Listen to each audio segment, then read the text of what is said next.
Hello and welcome to the next ReeVlog, and don't mistake the fact that I'm technically in bed for the fact that I just got out of bed. As you may be able to tell, I've been painting. So, take that, internet, assuming that I've just got up because I'm technically on my bed. Yeah, this material,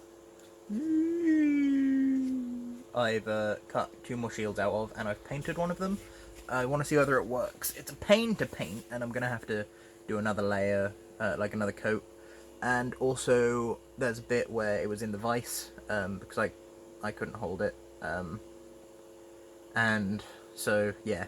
But this paint is really hard to wash off my hands, so I think I'm going to have painty hands for a little while. Yeah, I need to make myself some food relatively soon. But I figured I'd do this here next ReeVlog first. So, that's what I'm doing. I will be seeing one of my friends this afternoon, and in order to not be too hungry before I make my way back, I figured I'm going to have a sort of breakfast and lunch rather than just a brunch, which is what I usually do. And I still also need to do my skipping and hour or so of Kung Fu for the day. I've done my stretches, I did them first thing.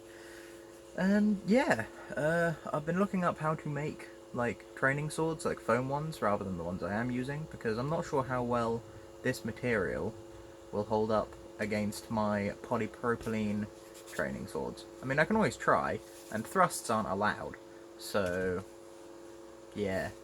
Because I've got the material, I can always hit it and see what happens, but I'm pretty sure that if the tip of one of them made contact with some of this, it would go into it. Like, if it was just the edge, it could probably take it because it's not sharp. But if it was the actual tip, it would probably cut into it slightly. And I don't want to damage these foam shieldy things, so yeah. Other than that,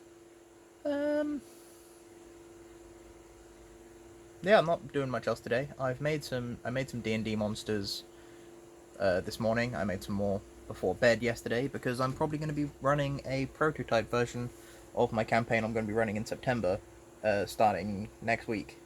And I'm very excited, but they're starting at level 5 rather than at level 1, which means they skip out the bit that I've planned already really well and go on to the bit that I've planned less well. Which also means they could be going anywhere. And people who may be in either the campaign or the prototype campaign, please stop watching this video now. Thank you. And yeah, there are sort of guardians to each of the different material planes apart from each of the different planes apart from the material one, which is Carathas, and it's the Saga of Carathas, because they were put there to stop creatures from just sort of plane hopping around, which is why interplanar travel isn't much of a thing these days. There isn't going to be one in front of the Shadow Fae, because the Shadowfell and the Feywild have been combined. If you've watched my vlogs, you already know that, because I said it, I think, on the day where I decided that was going to be a thing. But yeah, so far I've got a Blood Elemental, an Earth Elemental, an Air Elemental, and a Lightning Elemental. Guardian. They're all like sort of beast shapes, apart from the Air Elemental, which is like a sprite. Tiny little sprite thing. The Lightning one is a crab. The Earth one is a monkey, like a gorilla, apey sort of deal. The Blood one. What's the Blood one? It's a puppy, a little doge made of blood.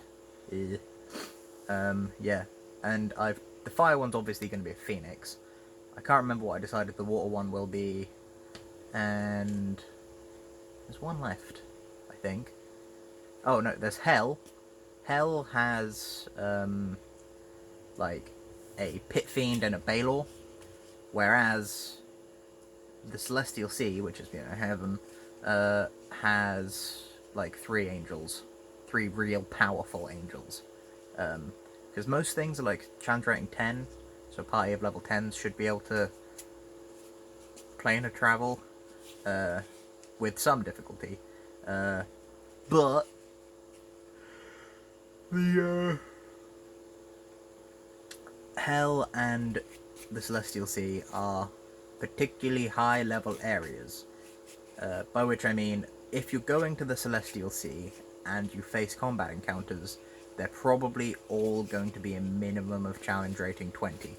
That's why the Guardian is challenge rating 23. Duh. And yeah, Hell has the two Guardians. Yeah, so the challenge rating 23. There are 3 of them. I think 2 of them are like challenge rating 18 and one's 23, but still, that's still quite a lot of challenge rating, especially for a level like 5 party. And I also designed the first ever creature in Hell, who rules over the elemental plane of fire, and their father, who ruled over the elemental planes of life and death, back when they were a thing. But it decided to collapse those 2 elemental planes, consuming the entirety of power over life and death. Yeah, which is pretty insane, I've got to say, but not completely insane.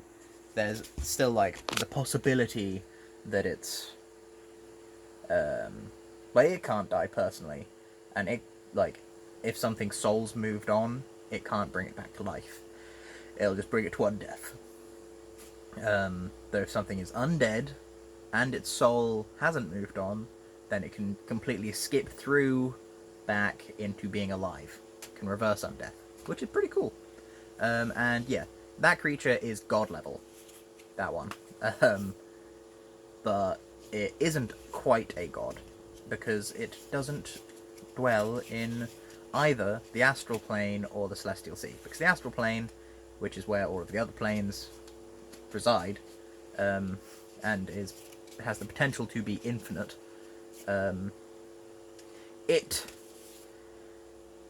has dead gods, retired gods, etc. there, whereas the Celestial Sea just has all of the non-that gods. Some gods can travel out of the Celestial Sea, but it's very rare, and it's usually only gods of travelling that can do so, such as the Journeyman, which is similar to the Traveller from Eberron, but is not the same, even though they were the inspiration. Anyway, this is nearly 10 minutes long. It takes so long to upload off the internet here, so I'll catch you cats on the flip-flop. And goodbye.